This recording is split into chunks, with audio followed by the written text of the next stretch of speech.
জগৎকে দান করবার জন্য স্বয়ং ভগবান মহাপ্রভু গৌর সুন্দর তিনি এই জগতে এসেছিলেন।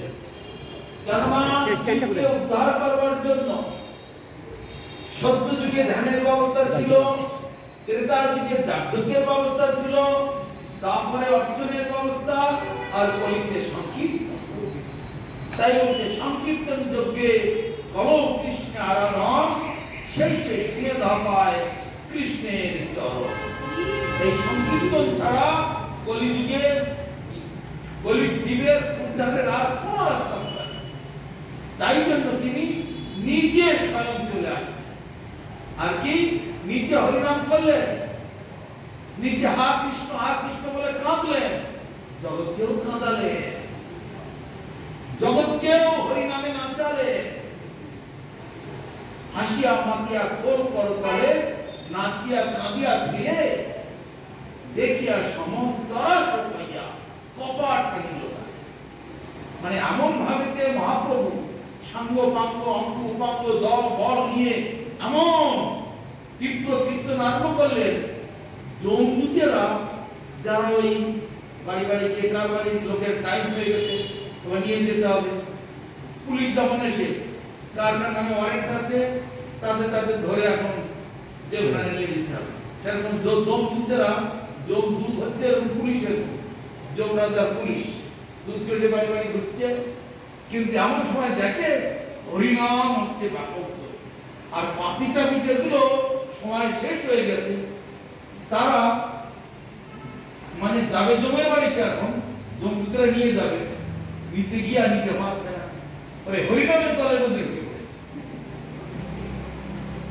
চোর বা পাপি ডাকাত সে এখন পুলিশে ধরতে গেছে, খেতে নেতাদের পাশে গিয়ে বাবু স্যার স্যার জলের দেবো, স্যার স্যার জল লেগেছে, একটু পাকা খাওয়া দিল, স্যার স্যার আপনার জলে দিয়ে ঘামটা মুছিয়ে দিল, তার আশেপাশে আছে। পুলিশ কি সেই ডাকাতকে গ্রেফতার করতে পারবে? নেতার সঙ্গে আছে। যত বড় চোর হোক আর ডাকাত হোক, আর কিন্তু মানে পুলিশ কিন্তু তার কাছে যেতে সাহস গরিব হবে। বড় লোকের ছত্র ছায়া আছে, ধরতে গেলে আমার চাকরিটাই চলে যাবে, তারপরে করতে আমার চাকরিটা যেন না যায়, তাহলে ছেলেকে না খেয়ে মরে যাবে বাড়িতে আমার। তাহলে ঠিক সেই রকম জমদূতেরা এসে পাড়ায় পাড়ায় ঘুরছে, গ্রামে গঞ্জে পাপি টাপিতে ধরে নিয়ে যাবে, কিন্তু এরা ওই সংকীর্তন যজ্ঞের মাঝখানে নিজেদেরকে আত্মহত্যা, হাসিয়া মাতিয়া খোল করতালে, নাচিয়া কাঁদিয়া ফিরে, দেখিয়া সমন্তরা সপাইয়া কপাট টানিল। জমদূতেরা ভয় পেয়ে ঘরে গিয়ে দরজা বন্ধ করতে পাবে, ওখানে যাবো না। বিরাট সংকীর্তনের আগমন, এই হরিনাম সংকীর্তন, এই হচ্ছে কলিযুগের একমাত্র সম্পদ। এই সম্পদ যিনি একবার লাভ করতে পেরেছেন তার চরম সৌভাগ্যতার কথা ভুলে গেছে। কিন্তু দুঃখের বিষয়, যেন জন্ম সতেই পূর্বম বাসুদেব সমর্পিত, তন্মুখী হরিনামানি সদা কৃষ্ণ বিভার। যিনি শত পূর্ব জন্মে ভগবান বাসুদেব মানে কৃষ্ণ তার পূজা করেছেন, সেবা করেছেন, অর্জন করেছেন, নাম গুণগান কীর্তন করেছেন, তার মুখে হরিনাম উচ্চারিত হবে, অন্যের মুখে হবে না। এই দমদম পার্কের মতো জায়গায় আর এই 50 বছরের মঠ এখানে এই কোটা লোক কেন হবে? লোকের ঠায় জায়গা দিতে পারবে না, রাস্তা জাম হয়ে যাবে। ব্রিগেড প্যারেড ময়দান যদি লোকের জাম হয়ে যায়, করতে হয়ে যায়, এখানে ভর্তি হয়ে রাস্তা জাম হয়ে যায় না কেন? 50 বছরের মঠ এখানে, তার মানে ভাগ্যহীন, সবাই সে সৌভাগ্য করেনি। একমাত্র মহা ভাগ্যবান পুণ্যবান তারাই হরিনাম করতে পারবে, তাদের মুখে হরিনাম উচ্চারিত হবে, তারাই পরম কল্যাণ লাভ করবে, অন্যরা পাবে না। তাই মহাপ্রভু এখানে সেই নামপ্রভু, তিনি শুধু মহাপ্রভু না, নামপ্রভু, নাম রূপে কলিযুগে কৃষ্ণ। হরিনাম করতে লাগলে সাক্ষাৎ মহাপ্রভু সেখানে। গৌর প্রেমানন্দে হরি হরি বল।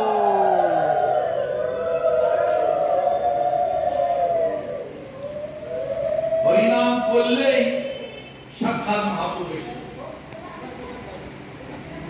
প্রতিজ্ঞা নবদ্বীপ থেকে যাওয়ার সময় মহাপ্রভু প্রতিজ্ঞা করে গেছে 4 জায়গাতে আমি সবসময় থাকবো। কোন কোন জায়গায়? নিত্যানন্দের নর্তনে, শ্রীবাসের অঙ্গনে, সতীমাতার রন্ধনে আর রাঘবের সতীমাতা যদি রন্ধন করেন আমি না দিয়ে না খেয়ে পারতাম। মা আমার একমাত্র চোখের মনি মায়া, মায়ের 8টা মেয়ে জন্মিয়ে মরে গেল, বড় ভাইটা সন্ন্যাস নিয়ে চলে গেল, একমাত্র আমার মুখের পানি চেয়ে মা আমার বেঁচে আছে। সেই মায়ের রান্না যদি আমি না খেতে যাই মা আমার মাথা খুঁজে পড়ে যাবে। মা কিন্তু যখন রান্না করলে আমি অবশ্যই এবং সেটা সত্য কিনা পুরী থেকে খবর পাঠাচ্ছে, যখন প্রতি বছর লোক যাওয়া করছে তাদের কাছে পাঠাচ্ছে, মা তুমি আগের দিনে মোড় রান্না করেছিলে তাতে নুন একটু বেশি হয়ে গেছে, মোটা ঘন্ট করেছিলে তেল বড্ড বেশি গড়িয়ে পড়ে যাচ্ছিল, অত তেল দেওয়া ভালো না, তেলের পরিবর্তে একটু ঘি দিলে ভালো হয়। কোথায় কোথায় রান্নার ভুল হয়েছে বলে দিচ্ছি। তখন মা সত্যি মাত্রায় বিশ্বাস হয়েছে তাহলে তো নিমাই বেরিয়ে আসলে খায়। মা চিন্তা করছেন ভোগ দিয়ে দেখছি নিমাই এসে নিমাই খাচ্ছে, আটকে দেবো আটকে দেবো সেবা করছেন। তারপরে খাবার তো খুলে যাবে নেই তো মধ্যে নেই, ওদের আসছি ওরা মধ্যে স্বপ্ন দেখছিলাম, ওদের ভুল হচ্ছিল আমার। তো এরকম মনে করতে করতে আবার চোখ বন্ধ করতে আবার নিমাই খাবারটা,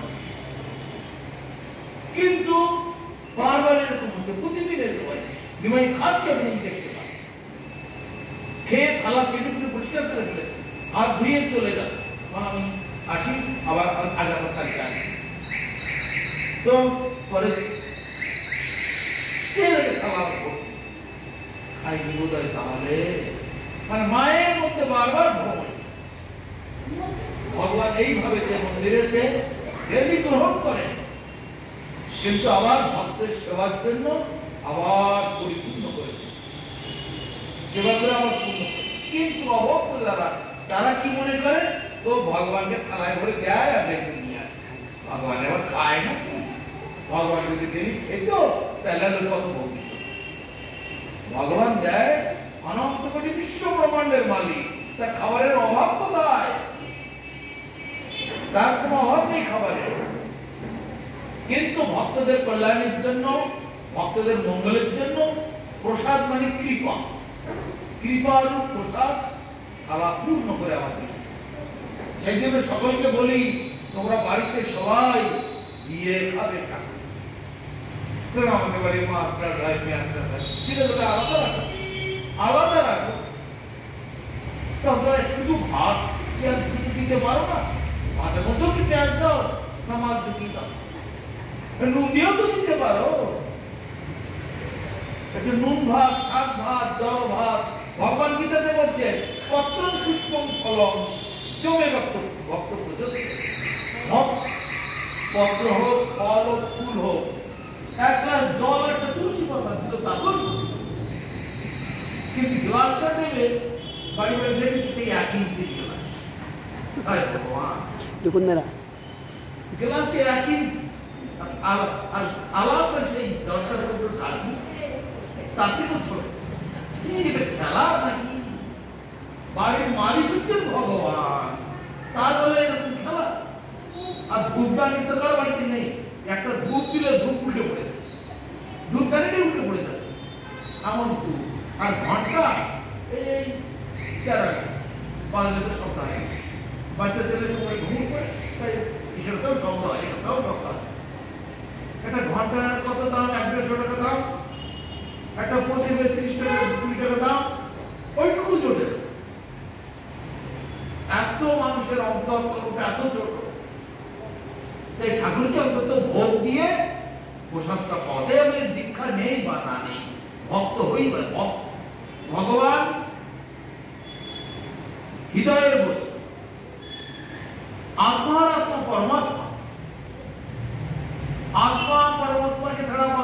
পারে না। পাওয়ার হাউস না থাকলে এই আলোগুলো জ্বলতো না। তাহলে পাওয়ার হাউস নেই, পাওয়ার হাউস না থাকতে আলো জ্বলছে কি করে, পাওয়ার জ্বলছে কি করে? ভগবান যদি না থাকতো তারপরে বিজ্ঞান কি করে? সবাই কথাবার্তা বলছে কি করে? পিঁপড়েগুলো, পোকা মাকড়, গরু ছাগল, কুকুরগুলো, গাছপালা অথবা এরা বৃদ্ধি হচ্ছে কি করে? ভগবান আছে বলেই তো, ভগবানের শক্তিতেই। তবে সেটা আর স্বীকার করতে তারা পারে না। ওই দুটার কথা লেখাপড়া শিখে পড়েছে। জড়বিদ্যা যত মায়ার বৈভব, তোমার ভজনে বাধা, আর মোহজননীয় অনিত্য সংসারে জীবকে করে গাধা। সেই গাধা হয়ে সংসারের বোঝা বহিল অনেক কাল, আর বার্ধক্য এখন শক্তির অভাবে কিছু নাই লাগে। এই বার্ধক্য এসে গেছে, সব এখন আর উপায় নেই। শিশুকালে ভজে কৃষ্ণ, কৃষ্ণ পাইবার আসে, যৌবনীতে ভজে কৃষ্ণ, কৃষ্ণ আসে বা না আসে, আর বৃদ্ধকালে ভজে কৃষ্ণ, ওই জমের আসে। এখন সব জমের ভয় বাবা। আর বয়স যদি 20-25 থাকতো, একটাও এখানে নজর আসতো। আমি তোমার, তুমি আমার, চলো এই তো। হ্যাঁ, নতুন বৌমারা বাড়িতে এসেছে, মা একটু সন্ধ্যা দিতে বলছে, শাশুড়ি মা যা বাদ দাও, তোমাদের একটু কুসংস্কার ওসব মধ্যে শেখাতে হবে না, আমরা জানি। একটু দুধ দেবে, দিন দেবে, শাশুড়ি মা বলছে তা বলে কুসংস্কার। এই তো তবে এই অল্প বিদ্যা ভয়ঙ্করী বিদ্যা দুই রকম, একটা জড় বিদ্যা আর একটা দিব্য বিদ্যা। দিব্য বিদ্যাটা ভগবান প্রসাদ দিয়ে যাবো, বুঝলেন তো, জড় প্রসাদ দিয়ে যাবো। ওই দিব্য বিদ্যার ছায়া, ভগবানের ছায়া যেমন মায়া, তেমনি আসল বিদ্যার ছায়া হচ্ছে জড়। সেজন্য মায়ার বৈভব, মায়িক বস্তুটাকে বেশি করে পাওয়ার জন্য লালসার মায়া, এই জড় বিদ্যা যদি থাকে। সেই জন্য জড় বিদ্যাটাকে উপেক্ষা করে আসল বিদ্যা আমাকে না, সেই সে বিদ্যার ফল জানিয়ে নিতে কৃষ্ণ পাদপদ্মে যদি চিত্ত বিদ্যামন্ত্রের রায়ের মন্ত্রের সংবাদে বলছেন, বিদ্যামন্ত্রের কোন বিদ্যার সার? এই কৃষ্ণ ভক্তি বিদ্যা বিনা বিদ্যা আর কোন বিদ্যা নেই। কৃষ্ণ ভক্তির বিদ্যাটাই হচ্ছে আসল বিদ্যা, আর কোন বিদ্যা জগতে নেই। সব বিদ্যা ছিল, ওই জ্যোতিষ বিদ্যা বলো, আয়ুর্বেদের বিদ্যা বলো, বাস্তুশাস্ত্র বলো, আর ওই তন্ত্র মন্ত্রের বিদ্যা বলো, আর ওই আজকাল কম্পিউটার সায়েন্স, আর আবর কাপড় যাই বলো, সব বিদ্যা। কোথায় গেল আইজাক নিউটন, কোথায় গেল আইনস্টাইন, কোথায় গেল বিশ্বকবি রবি ঠাকুর, কোথায় গেল সাহিত্যের সম্রাট বঙ্কিমচন্দ্র, কোথায় গেল বিদ্যাসাগর? ঈশ্বরচন্দ্র বিদ্যাসাগর, আরে বিদ্যার ক্ষতি কিনা সন্দেহ আছে। আর বিদ্যাসাগর হয়ে গেল, বিদ্যাসাগর তো অভিনয় করতে না কেন? হ্যাঁ, বিদ্যাসাগর হবে তো সাহিত্যের সম্রাট, তো ভাগবত চেনে না কেন? হরিনাম করেনি কেন? বিশ্বকবি রবীন্দ্রনাথ, তাই এই তো কবিতা বই, সব তোমাদের কবিতায় বসবি, চৈতন্য চৈতন্য, এসব কবিতা কেন জানতেন না? ওসব জড় বিদ্যা, জড় জ্ঞান, ও দিয়ে মানুষের কোনো কল্যাণ হয় না, শুধু সময় নষ্ট হয়। তাই ভাগ্যবান পূর্ণবান যারা, তারাই একমাত্র হরিনাম করবে, তারাই একমাত্র হরিভক্তি লাইনে আসবে, তারাই একমাত্র আত্মকল্যাণের কথা। নিজের কল্যাণ যদি নিজে না ভাবতে পারলো, তাহলে আর এই পৃথিবীতে কেউ নাই। আমাকে নিজেই নিজের বন্ধু, নিজেই নিজের ভগবান গীতাতে সে কথা বলছে, হে অর্জুন, তুমি তোমার বন্ধু, তুমি তোমার শক্তি। অর্জুন বলে, এ কি আবার কথা হলো, আমি তো বুঝতে পারছি না।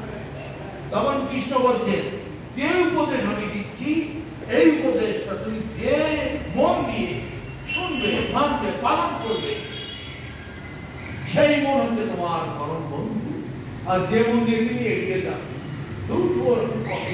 কত শোনা যায়, কত বাস তুমি এগিয়ে গেলে তোমার মতো তুমি চলবে, ওই মন হচ্ছে তোমার পরম শত্রু। তাহলে তুমি তোমার বন্ধু, তুমি তোমার শত্রু। যতটা ক্ষতি তুমি তোমার জন্য করতে পারো এত ক্ষতি আর পৃথিবীতে কেউ তোমার জন্য করতে পারে। তুমি তোমাকে হত্যা করে ফেলছো, একে বলে আত্মহত্যা।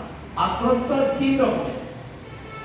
সজ্ঞানে আত্মহত্যা প্রধানত দুই রকম, একটা হচ্ছে সজ্ঞানে আত্মহত্যা আর একটা অজ্ঞানে আত্মহত্যা, এই দুই রকম হবে। আর একটা স্পেশাল ভাবে কি, জেনে শুনে বুঝেও আমি নিজেকে বাঁচানোর চেষ্টা করলাম না, এটা হচ্ছে মানে পরমাত্ম বিদ্যা বিধি, সে এক আত্মহত্যা।